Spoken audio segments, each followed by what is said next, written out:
chui ô đi nhóm chậm thọt rồi càng tôi nói này càng lẹ tinh tinh càng lẹ to ba ha tại anh ạ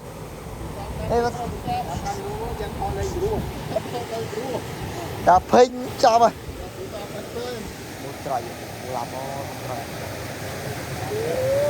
thôi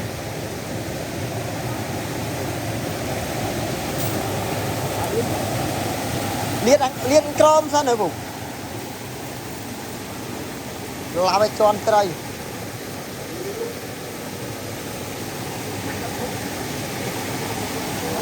mau trời tao cho nè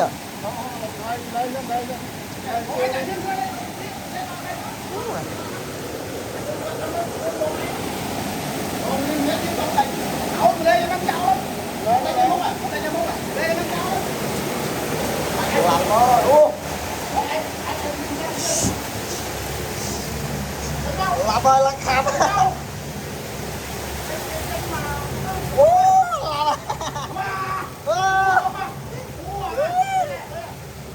Ngồi đây khăn này tiếp làm ơi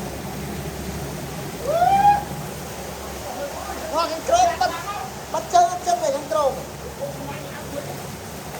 biết bắt thằng trâu tôi bắt cho cái nổ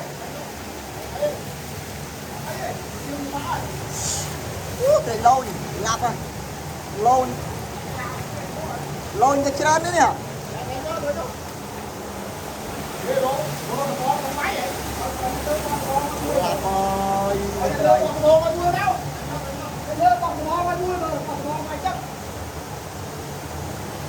đọc vào năng sân đấy đọc vào năng sân đấy đi tăng na thì mới rô lại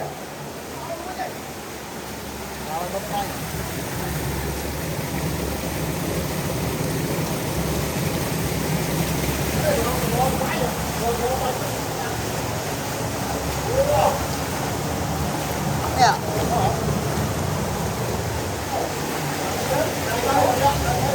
ngập rồi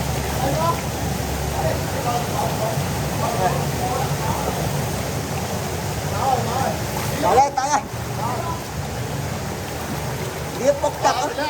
Cho tôi lé. Vô nó phải không? Chạm vô mà xa chứ.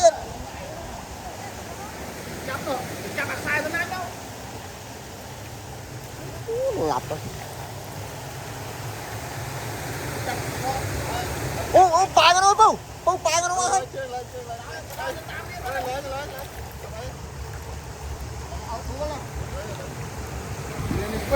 Ngồi bên.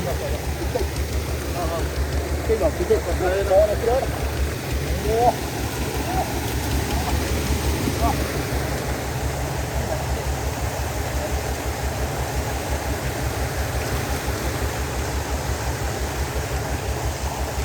Làm ai con này? Vô nó khắp chứ đâu. Vô mày thế mà vừa rồi ta là hầu nữa. Viết bả dân thôi nè. Nó bao mà anh nhá. Viết khai mà nữa viết khai không. To lại. Cái đó là mau. Viết bốc mau bốc mồm, bốc bốn đi cho mình.